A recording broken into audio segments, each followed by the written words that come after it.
Hello, my happy readers. It's Shed Time Stories with me, Issy. Are you ready to share a new story? I have chosen the most wonderful and sweetest of stories to share. The title is Sally Mitts Finds a Home, the story of a shy shelter kitten. If you have this book at home, you can read along with me. The author, the person who has written this story, and the illustrator, the person who has drawn all the pictures, is Shane Stott. We're going to meet young Sally, a kitten whose family has moved away and she's been left behind. I wonder if Sally finds a new forever home. Shall we read and find out? When Sally was still a kitten, her family moved to a new house. All the animals were packed in a truck, the dogs, the cats, and Iggy the mouse. But Sally hid from the noise and the rush, and then very suddenly there was a huge hush. The house was empty. Sally was alone. Even her food dish was gone. She looked in the pantry. No food there. Not a treat, not a kibble, not the tiniest nibble. This wouldn't do. A kitten must eat. She'd have to be brave and look outside for a treat. Sally stretched her little legs up and pushed on the dog door. It was heavy, but she pushed hard, pushed until she was paw sore, until the door cracked open and she wriggled on through. Then she opened her eyes wide to look at something quite new. She was in a garden. There were bees buzzing noisily, bringing food to their queens, and beautiful blossoms turning into fat beans. Moths and butterflies drank nectar from flowers. Worms turned up the soil for hours and hours. Sunflowers soaked in the warm rays of light. Everything everywhere was lively and bright. "Look, it's a kitten," called a man walking two dogs. "Maybe she's lost," said a woman wearing red clogs. "Poor little thing." The woman knelt and spoke sweetly to Sally. But when she tried to pet her, Sally ran away. She ran like the wind to the woman's dismay. She ran past strange houses, down streets twisting and turning, past big cars honking horns, till her tired legs were burning. Sally was lost. It was scary. She thought about hiding. But she was also curious about the world around her. Everywhere new things seemed to surround her. She sniffed and explored and played with butterflies. Around every bend and corner there was a surprise. She met bushy-tailed squirrels who chattered from a tree. One tossed her a nut the size of a pea. All day Sally walked a long winding way. By night she was hungry and tired. When she saw a house that looked a bit like her home, she crept up the steps and lay down with a moan. Then our tired little kitten went right to sleep without even a yawn or a small good-night peep. And because she had run so fast and so far, Sally didn't hear when her family came back, calling, "Where are you, dear?" They put up pictures of her with a telephone number. They were putting one up when Sally started to slumber. And then they went far away. When Sally woke up, she was in a warm box, nestled in a bed of fussy old socks. There was water and food in bowls made of wood. She ate it right up. It tasted so good. Over the box, a person looked down. "I found you asleep. My name is Lee Sing. I'll take you to the shelter, you poor little thing." Sally was getting tired of hearing "poor little thing."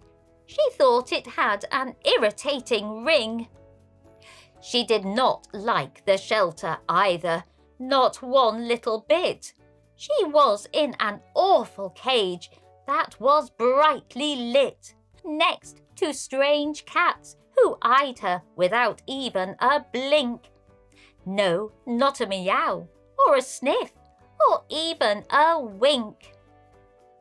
Then Sally felt a warm nudge. What was this? One of the cats was rubbing against her.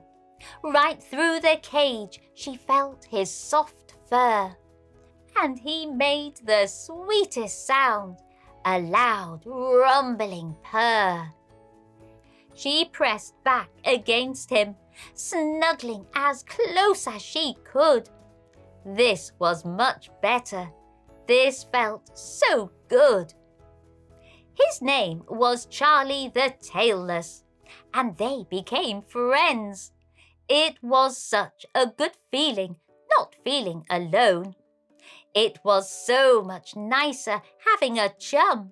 It made the shelter feel a lot less glum. Charlie had never had a family. He was born in an alley and ate restaurant leftovers with his sister named Callie.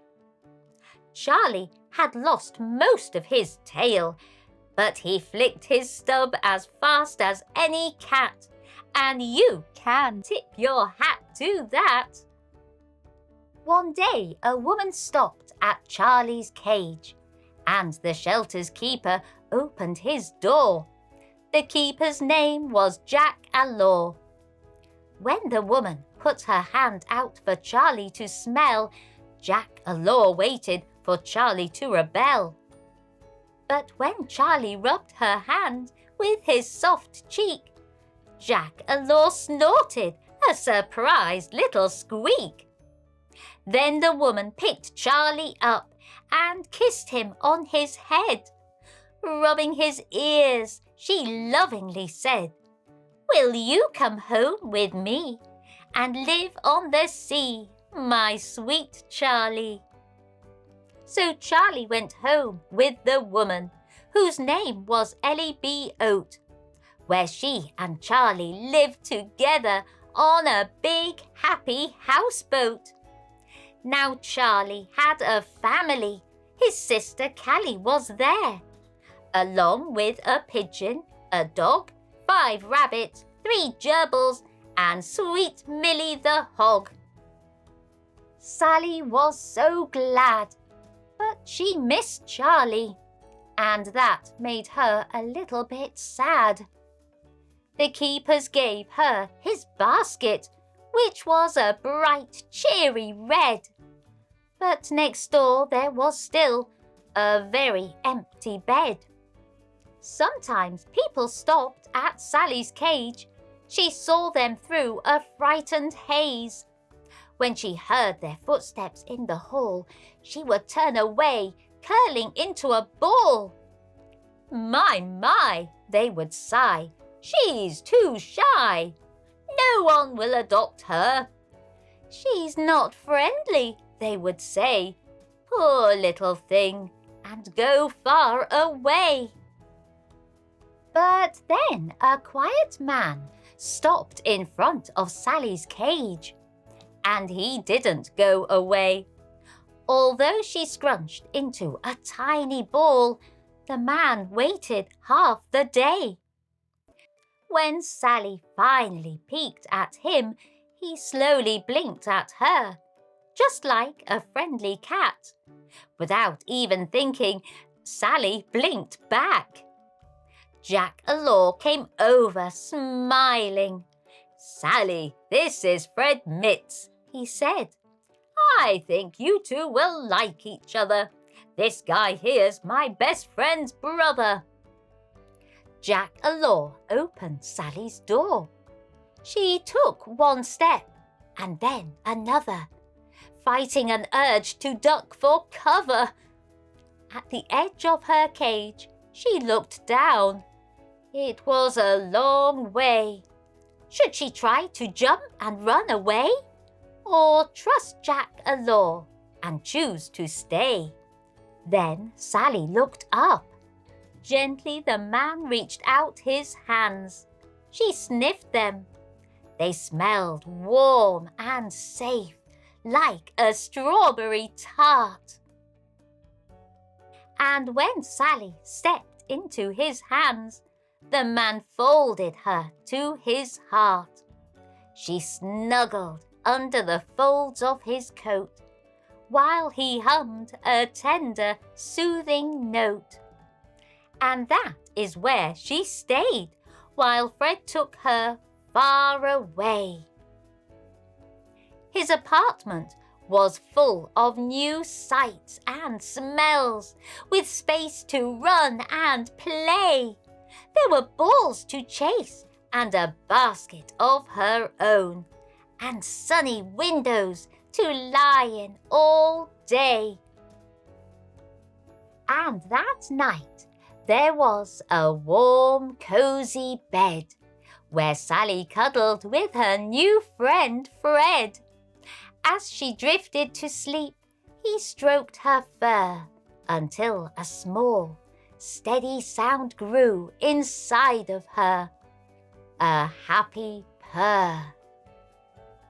Sally was home.